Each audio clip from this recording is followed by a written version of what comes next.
बिस्मिल्लाहिर्रहमानिर्रहीम। सर जी, tax laws के साथ कर रहे थे और उसमें टैक्स क्या होता है ये बात की थी, टैक्स के मकासद क्या है ये बात की थी, नॉन रेवेन्यू ऑब्जेक्टिव्स क्या है ये बात की थी। फिर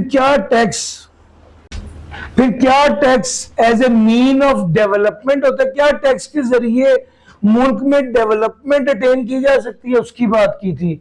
फिर उसके बाद हमने बेसिक्स ऑफ टैक्स लॉज की बात की थी जिसमें एडम स्मिथ ने 4 बातें हमें बताई थी।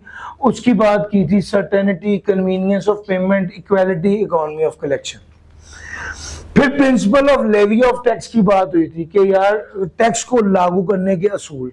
उसमें सबसे पहले क्या था, बेनिफिट प्रिंसिपल। दूसरे नंबर पे क्या था, एबिलिटी टू पे प्रिंसिपल। तीसरे नंबर पे क्या था, इक्वल डिस्ट्रीब्यूशन प्रिंसिपल। ये बड़ी डिटेल से बताया था। ये सारी चीजें मैं 2-2 बार क्लास में डिस्कस कर चुका हूं। फिर काइंड ऑफ टैक्सेशन में फ्लैट या प्रोपोर्शनल टैक्स था कि इनकम बढ़ेगी तो टैक्स रेट बढ़ेगा।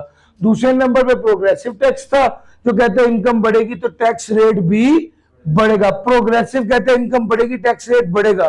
फ्लैट टैक्स कहते हैं इनकम बढ़ेगी तो टैक्स रेट सेम रहेगा। शायद मैंने पहले कह दिया था बढ़ेगा, नहीं, फ्लैट में इनकम बढ़ेगी तो टैक्स रेट फिक्स रहेगा। प्रोग्रेसिव में इनकम बढ़ेगी तो टैक्स रेट भी बढ़ेगा। रिग्रेसिव में उल्टा है, इनकम बढ़ेगी तो टैक्स रेट क्या होगा, कम होगा। और इसकी मैंने बड़ी डिटेल आपके साथ डिस्कस की थी परसों और फिर कल भी। फिर characteristics of tax law, tax के कैरेक्टरिस्टिक्स क्या होते हैं इसकी बात की थी।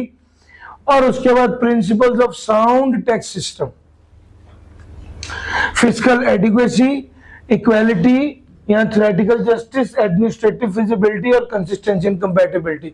सर हर टॉपिक में देखता हूं मेरे ज़हन में आता है ये 3 बार आया, ये 2 बार आया, 5 नंबर का ऑन एवरेज इसमें से पेपर आता ही आता है। अच्छा जी, आज की जो हमारी डिस्कशन है ना वो है different taxation laws of Pakistan. ये हमारी आज की डिस्कशन है। यहां पर हमने आज की बात शुरू करी। सर 2 तरह के टैक्स होते हैं, एक होता है डायरेक्ट टैक्स, एक होता है इनडायरेक्ट टैक्स।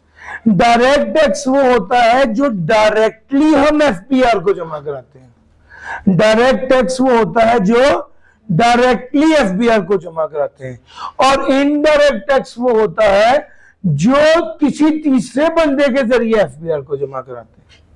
ठीक हो गया सर। डायरेक्ट टैक्स वो होता है जो डायरेक्टली एफबीआर को जमा कराते हैं और इनडायरेक्ट टैक्स वो होता है जो इनडायरेक्टली किसी तीसरे बंदे के जरिए हम एफबीआर को जमा करवाते हैं। ठीक हो गया। ये होता है इंटरमीडियरी के जरिए। इंटरमीडियरी होता है दरमियान वाला बंदा। मैं प्रॉपर्टी खरीदना चाहता हूं, वो प्रॉपर्टी बेचना चाहते हैं, मैंने प्रॉपर्टी डीलर से रब्ता किया, उनके जरिए मैं वहां तक पहुंचा, ये इंटरमीडियरी है। एक ये है कि मैं डायरेक्ट उनके घर चला गया, कहा अस्सलाम वालेकुम भाई आप ये घर बेच रहे हैं, मैंने ये खरीदना।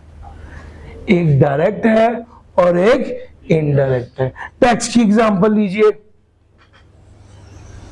एक इनकम टैक्स है, मैं इनकम कैलकुलेट करता हूं, उस पर टैक्स बना, एफबीआर के अकाउंट जो उन्होंने अकाउंट दिया उसमें अपना टैक्स जमा करा देता हूं, ये डायरेक्ट टैक्स है।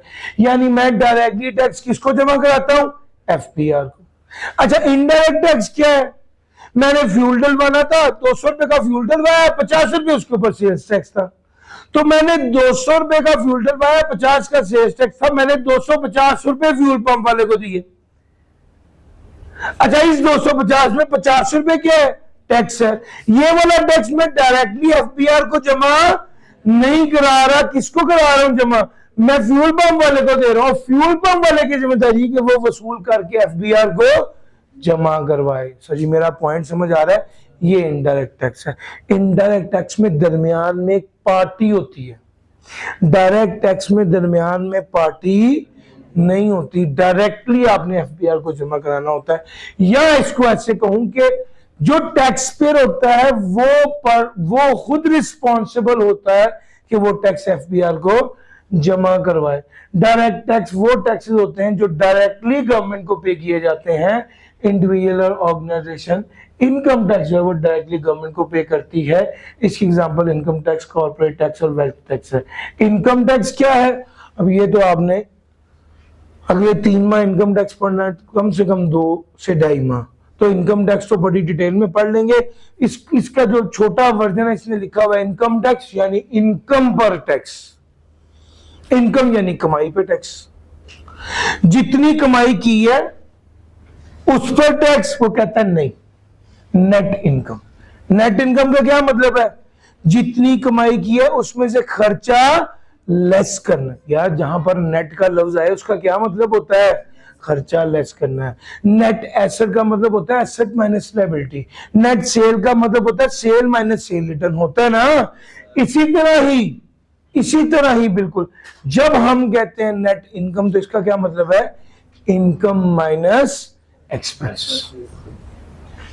नेट इनकम पे टैक्स लगा कितना?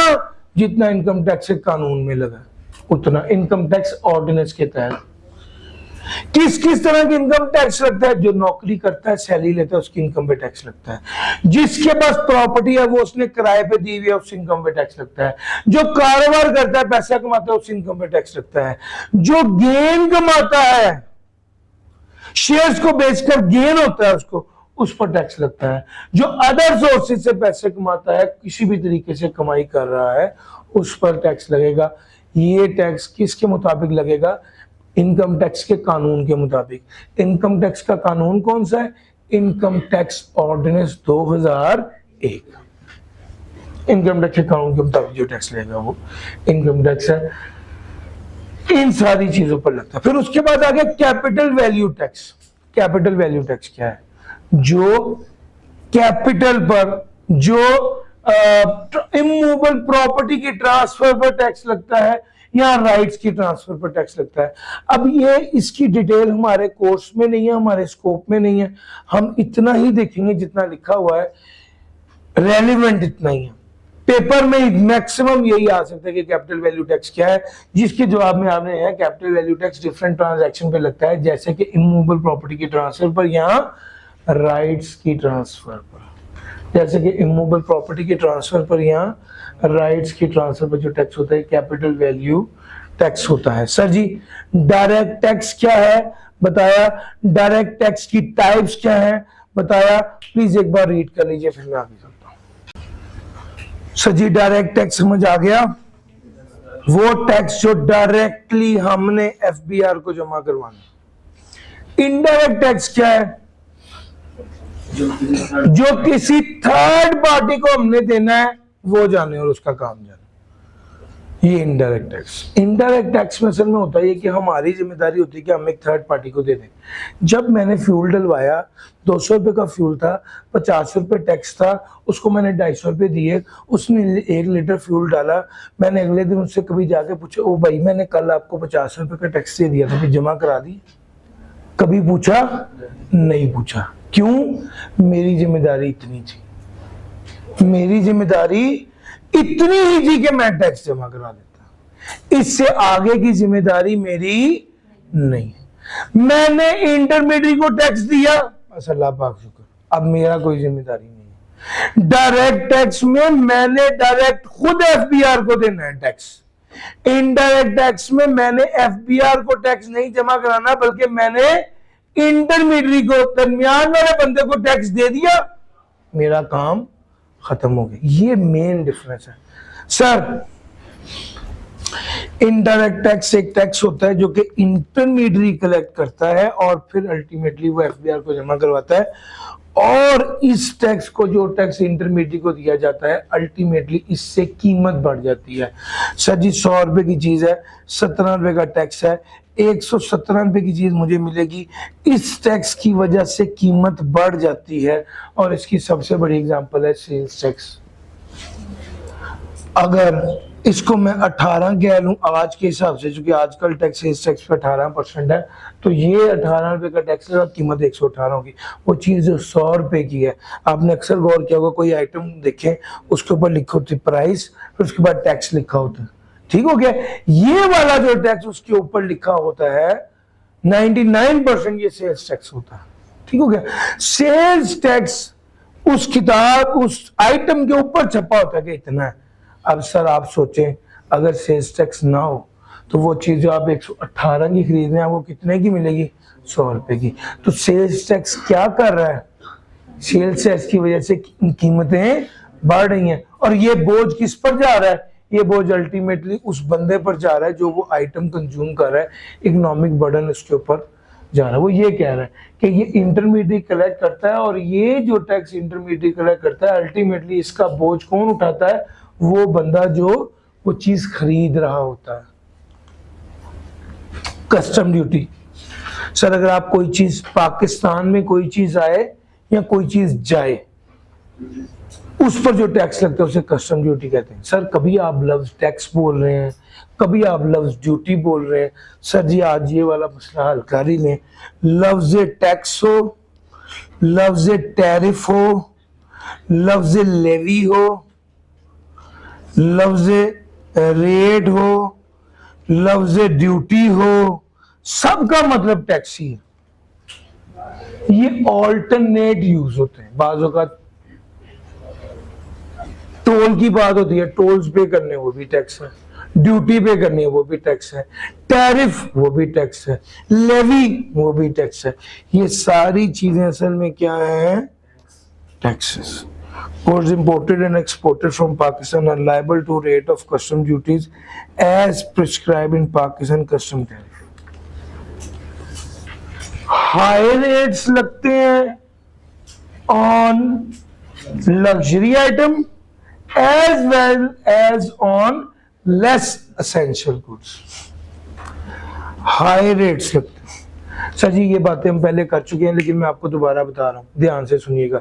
सर जो बंदा बाहर से चीजें इंपोर्ट कर रहा है, अल्टीमेटली क्या हो रहा है, अल्टीमेटली पाकिस्तान में बैलेंस ऑफ ट्रेड को नुकसान हो रहा है उसकी वजह से। जो बंदा चीजें इंपोर्ट कर रहा है, इंपोर्ट करने की वजह से आपकी इकोनॉमिक इंडिकेटर जो है वो अनफेवरेबल हो रहे हैं।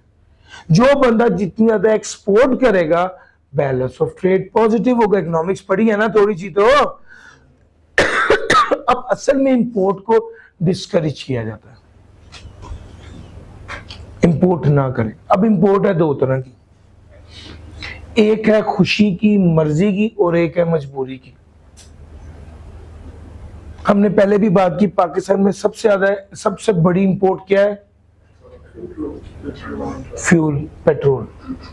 इसके बगैर गुजारा नहीं है। अच्छा BMW ना भी मंगवाए गुजारा हो जाएगा। पाकिस्तान में कैट और डॉग फूड की बड़ी इंपोर्ट है, चॉकलेट्स की बड़ी इंपोर्ट है। चॉकलेट ना भी खाएंगे इंपोर्टेड गुजारा हो जाएगा। आप वॉल्स खा लें, आप हिको खा लें, आप यमी खा लें, आपने जरूर बेस्किन रॉबिन्स ही खानी। पॉइंट समझ आ रहा है? ये लग्जरी है। लग्जरी को इंपोर्ट है, जिस बंदे का दिल चाह रहा है उसको आप रोक नहीं सकते, लेकिन आप क्या कर सकते हैं, टैक्स ज्यादा कर देते हैं ताकि वो डिस्करेज हो जाए। अब जिसका बहुत ज्यादा दिल चाहेगा वो ज्यादा टैक्स दे के भी मंगवा लेगा, नहीं तो बहुत से लोग क्या हो जाएंगे, डिस्करेज हो जाएंगे। टैक्स का क्या सिस्टम कर दिया, आप इको खाएंगे आपको 18% टैक्स लगेगा, आप बास्किन रॉबिन्स खाएंगे आपको 25% टैक्स लगेगा। इंपोर्ट हो रही है। इंपोर्ट को क्या किया जाता है, लग्जरी आइटम की इंपोर्ट को डिस्करेज करेंगे। अच्छा पाकिस्तान में प्याज खत्म हो गया, अब ये एक ऐसी आइटम है जो नेसेसिटीज में आती है। आटा खत्म हो गया, चावल खत्म हो गया, रुई की फसल अच्छी नहीं हुई, ये नेसेसिटीज है। इन पर टैक्स कम लगता है या अगर एग्रीकल्चर लो तो नहीं लगता। थीम समझ रहे? एक बंदा बाहर से मशीन इंपोर्ट करता है। सर आप अगर उसने एक मशीन इंपोर्ट किया तो वो पाकिस्तान में मशीन लाएगा, मशीन चलाएगा, इससे मुल्क को फायदा या नुकसान है? फायदा है। और एक बंदा, ऐसे समझाता हूं आपको, एक बंदा चाइना से रुई इंपोर्ट कर रहा है और एक बंदा चाइना से बनी बनाई शर्ट इंपोर्ट कर रहा है, किसमें मुल्क को ज्यादा फायदा है? सर जो रुई इंपोर्ट कर रहा है वो रुई से धागा बनाएगा, धागे से कपड़ा बनेगा, कपड़े से स्टिचिंग होगा, स्टिचिंग होने के बाद शर्ट बनेगी। तो जी सारे प्रोसेस में यहाँ के लोगों को रोजगार मिलेगा, यस और नो? जो बंदा बनी बनाई शर्ट मंगवा लेगा वो तो सिर्फ ट्रेडर पैसे कमाएगा। मेरा पॉइंट समझ आ रहा है? सर गवर्नमेंट कहती है लग्जरी आइटम की इंपोर्ट को डिस्करेज करेंगे ज्यादा टैक्स लगाकर। वो आइटम जो ऑलरेडी पाकिस्तान में बन रही है उसको इंपोर्ट करेंगे ज्यादा टैक्स लगा के, उसको डिस्करेज करेंगे। लेकिन वो आइटम जो नेसेसरी है उसको इंपोर्ट करेंगे तो उस पर हम रॉ मटेरियल को इंपोर्ट करेंगे, प्लांट एंड मशीनरी को इंपोर्ट करेंगे तो इस पे टैक्स क्या लगेगा? कम लगेगा। कौन सा टैक्स? कस्टम ड्यूटी की बात करूं, और एक्सपोर्ट पर तो नहीं। एक्सपोर्ट पर तो वो कह रहा है कि गुड्स इंपोर्ट करेंगे और एक्सपोर्ट करेंगे, उस पर जो टैक्स लगता है वो कस्टम ड्यूटी कहलाता है। कितना टैक्स लगता है? पाकिस्तान कस्टम टैरिफ ये कानून है उसके मुताबिक टैक्स लगता है, लेकिन लग्जरी आइटम पर ज्यादा टैक्स लगेगा, जो आइटम एसेंशियल नहीं है उस पर ज्यादा टैक्स लगेगा, प्लांट एंड मशीनरी पर कम टैक्स लगेगा, रॉ मटेरियल पर कम टैक्स लगेगा as compare to consumer goods. Federal excise duty, sir ये एक ड्यूटी है जो गिनती की 16 आइटम्स पर लगती है। 16 आइटम्स पर। हमारे सीफैब के सिलेबस में ये शामिल है, कैफ के सिलेबस में शामिल नहीं। 16 आइटम्स पर लगती है ये ड्यूटी। और ये कौन सी ड्यूटी है? फेडरल एक्साइज ड्यूटी इसको कहते हैं। किन आइटम्स पर लगती है? जैसे सीमेंट पर, जैसे चीनी पर, व्हाइट क्रिस्टलाइन शुगर, जैसा सिगरेट पर, जैसा तंबाकू पर, और कुछ सर्विसेज पर भी टैक्स लगता है। कौन सा tax? Federal excise duty. Duty का टैक्स कहीं की बात, जैसे बैंकिंग सर्विसेज, जैसे फ्रेंचाइज, इन पर फेडरल एक्साइज ड्यूटी लगती है। उसने लिखा ये है federal excise duty limited number of goods और सर्विसेज पर लगती है। आमतौर पे हमारे जेल में यही होता है, 100 रुपए की चीज है, एक आइटम 100 रुपए की है तो उस पर टैक्स लगेगा, लेट से 18%। जरूरी नहीं होता कि टैक्स कीमत पर लगे, बाज आइटम पे टैक्स नंबर्स पे लगता है। मिसाल के तौर पे तंबाकू पे पर केजी के हिसाब से टैक्स लगता है कि 1 किलो का 300 रुपए टैक्स। सिगरेट पे पर यूनिट के हिसाब से टैक्स लगता है कि एक डिब्बी पर इतना टैक्स। यार मेरा पॉइंट समझ आया? हर चीज पर जरूरी नहीं है कि कीमत पर टैक्स लगे। फॉर एग्जाम्पल एक लो लेवल सिगरेट है, इसकी डब्बी है 100 रुपए की, इस पर भी टैक्स 70 रुपए है। और एक हाई लेवल सिगरेट है, इसकी डब्बी है 800 रुपए की, इस पर भी टैक्स 70 रुपए। क्या मेरा पॉइंट समझ आ रहा है? चूंकि टैक्स कीमत की बेस पर लग ही नहीं रहा, हमारे जहनों में नॉर्मली होता है कि टैक्स तो लगेगा, वैल्यू की बेस जरूरी नहीं है। जरूरी है, वो कहता है फेडरल एक्साइज ड्यूटी कुछ चीजों पर वैल्यू की बेस पर लगती है, लेकिन कुछ चीजों पर वेट और क्वांटिटी की बेस पर भी लग सकती है। और एक्सपोर्ट जो है उस पर 0% एफईडी लगती है। एक्सपोर्ट पर 0% एफईडी लगती है, यानी एक्सपोर्ट पे एफईडी नहीं लगती। टोबैको, सिगरेट और सीमेंट, मैंने आपको ये बातें बता दी। अच्छा जी, अगली बात, सेल्स टैक्स। जब आप कोई ट्रांजैक्शन करेंगे, सेल करेंगे, इंपोर्ट करेंगे, उस पर जो टैक्स लगेगा वो सेल्स टैक्स है। सेल्स टैक्स का पूरा कानून है सेल्स टैक्स एक्ट 1990। चूंकि ये हमारे कोर्स में है, ये तो हमने FED, custom duty, capital value tax, ये तीनों ऐसे टैक्सेस हैं जो मैंने मैक्सिमम पढ़ाने थे, आज पढ़ा दिए। इनकम टैक्स तसल्ली है भाई, आगे इतना पढ़ना है कि आप कहेंगे क्या मुसीबत हो गई। और सेल्स टैक्स वो भी बहुत पढ़ा हुआ है। सेल्स टैक्स भी बड़ी डिटेल में पढ़ना। बहरहाल सेल्स टैक्स 18% के हिसाब से लगता है, जो इंपोर्ट करता है उस पर और जो सप्लाईज करता है उस पर। सर इनडायरेक्ट टैक्सेस आपको पढ़ा दिया, जल्दी से रीड करें फिर आगे चलते हैं। लो सर, ये हमने फेडरल एक्साइज ड्यूटी और सेल्स टैक्स को भी डिस्कस कर लिया, ये वाला एरिया डायरेक्ट और इनडायरेक्ट का खत्म हो गया। एक छोटी सी डिस्कशन और है, और वो ये है कि डायरेक्ट और इनडायरेक्ट टैक्स में डिफरेंस क्या होता है। अभी तक कभी पेपर में आया तो नहीं, लेकिन मैं हमेशा ये बात कहता हूँ कि मैं अपने बच्चों को जो पास पेपर है उसके लिए तैयार नहीं कर रहा, जो सितंबर 2025 में पेपर आना है उसके लिए तैयार कर रहा हूँ। तो जो सवाल मुझे लगता है कि आ सकता है, तो ये वाला सवाल आ सकता है, difference between direct and indirect tax. आपकी किताब में देखेंगे वाला टॉपिक लिखा हुआ है, नहीं ऐड हुआ ना, किताब में नहीं है, आई कैप में नहीं है, मगर मैं डिस्कस कर रहा हूं। क्यों? क्योंकि मुझे लगता है ये आ सकता है। पोस्ट रिजल्ट में तो हम खास तौर पर है, आंसर्स में है, यस। पोस्ट रिजल्ट में खास तौर पर पुराने, जिनके पास 13th एडिशन नहीं है उनके पास तो कंफर्म नहीं है, जिनके पास 13th एडिशन है वो ढूंढे, जिनके पास 13th एडिशन नहीं है वो मेरी बात ध्यान से सुने। वो ये कि किताब में जगह जगह पे फर्क है, अगर आप क्लास ले रहे हैं तो अपडेटेड किताब में वो ज्यादा फायदा है। मैं आपको कह रहा हूँ E7 होम असाइनमेंट है, आप E7 घर से करके लाएंगे, वो E7 पिछले अटेम्प्ट में और था, इस अटेम्प्ट में और होगा, तो थोड़ी सी दिक्कत होने के चांसेस हैं। अच्छा जी, आगे चलते हैं। डायरेक्ट और इनडायरेक्ट टैक्स में डिफरेंस। सबसे पहली बात, अगर वो आपको सवाल पूछे डायरेक्ट और इनडायरेक्ट टैक्स, सर हमारी इधर गया, वो हमारा बंदा ही नहीं जिससे हमने गिला करना है। एक है डायरेक्ट टैक्स और एक है इनडायरेक्ट टैक्स।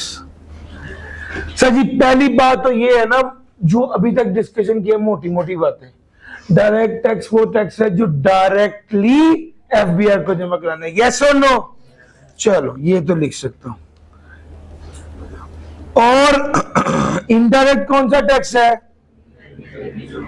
जो डायरेक्टली एफबीआर को जमा नहीं, थ्रू इंटरमीडियरी, और ये डायरेक्टली। पहली बात। बात नंबर 2, डायरेक्ट टैक्स की एग्जांपल है income tax, capital value tax.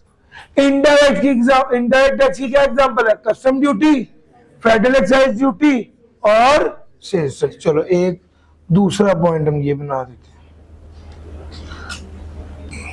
तीसरी बात, अब आप पढ़ चुके हैं तो आपके साथ ये बात डिस्कस हो सकती है कि इकोनॉमी ऑफ कलेक्शन क्या होती है, पढ़ा ना? अच्छा, अगर मैं डायरेक्टली एफबीआर को जाकर टैक्स पे कर रहा हूं तो एफबीआर का कलेक्ट करने में वो खर्चा हो रहा है? नहीं हो रहा। लेकिन अगर मैं इनडायरेक्टली थ्रू इंटरमीडियरी अदा कर रहा हूं तो एफबीआर की टैक्स की कलेक्शन में उसका एक्सपेंस होगा। यानी economy of collection is better in direct tax as compared to indirect tax, yes or no? यार मेरा पॉइंट पिक कर रहे हो? टैक्स की कलेक्शन का फायदा, टैक्स की कलेक्शन में बचत डायरेक्ट टैक्स में ज्यादा है, इनडायरेक्ट टैक्स में कम। चौथी बात क्या है? चौथी बात है टैक्स इवेजन। इवेजन क्या होता है? टैक्स चोरी। 5 मिनट रह गए। अच्छा, टैक्स इवेजन क्या है? टैक्स चोरी।